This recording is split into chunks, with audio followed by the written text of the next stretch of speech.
fabulous piece of stuff.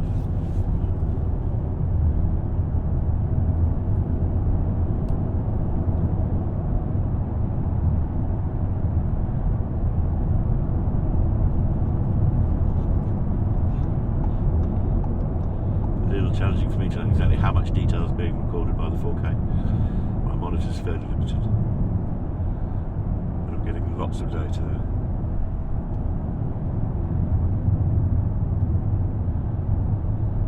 Absolutely awesome. Alex, thank you so much for giving up your time today to come trundling around the boulevards of Milton Keynes here for us. No, thanks for coming, Adam. It's always a pleasure.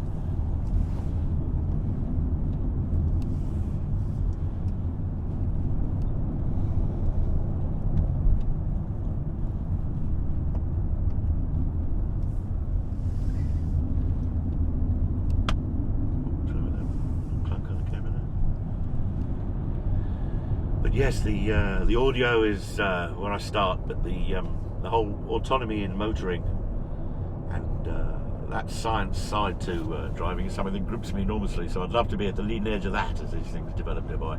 Indeed. Yes. I think I'll have to get myself across to Frankfurt. Should have come to Motor Show. Yeah. My German accent is quite good, but my vocabulary is appalling. So I can tell people that I learned German for 4 years, but I've forgotten most of it now, which is a pity. But it's set so well that they will nearly always launch into an explication of what's going on, and I have to apologise and ask them to slow down. Entschuldigung, ein bisschen langsamer. Ja.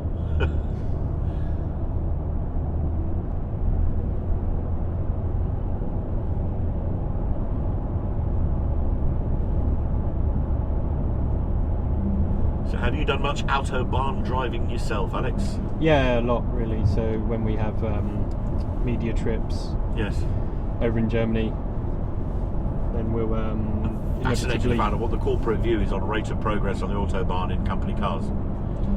Well, that's a good question actually. I'm not sure. One tends to drive as quick as is sensible for the road conditions. Yeah, of course. Yes, of course. But they do obey the flipping rules. If you go past a kreuz or a junction, you slow down to 110 kilometres per hour, which is just a little bit above 60 odd, or else you're in proper trouble. Yeah. And it's so much bigger, and so much when it's only 2 lanes, so it kind of makes sense to get out of each other's way. We behave like that pretty much on the A1, don't we? A little bit better than normal. Well, it's an interesting feature of the A8 actually. So German road etiquette tells you that if there is an emergency response vehicle coming through, then I believe that you should pull to the left of your lane to let it through. Yes. And the car will do that as well. Wow. How does it know? Is it sensing the blue lights, or is it? Yeah. It's so it's again it's trying to make that transition from you being in charge to the car really being the daddy. Yeah. Yes. So it doesn't feel like a massive step change.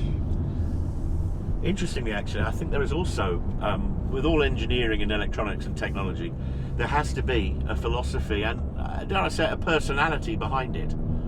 And in my opinion, I am now fully formed, I think that Audi's view of autonomy is one about assisting, believing in your driver as having some kind of degree of skill and decision-making process and involving you.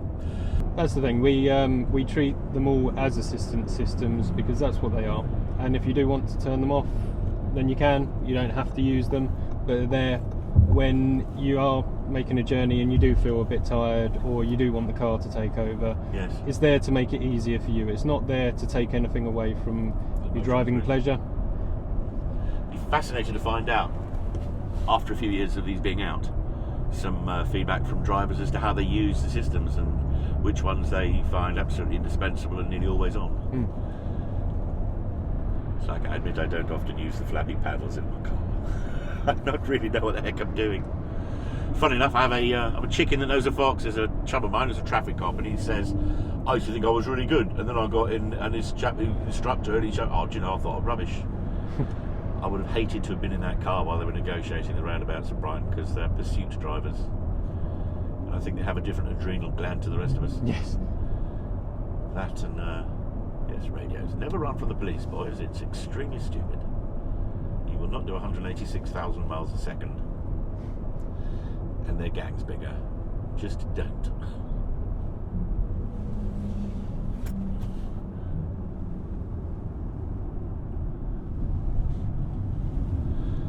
So this lovely October day has been a bit unseasonably warm lately, although it was cool last night.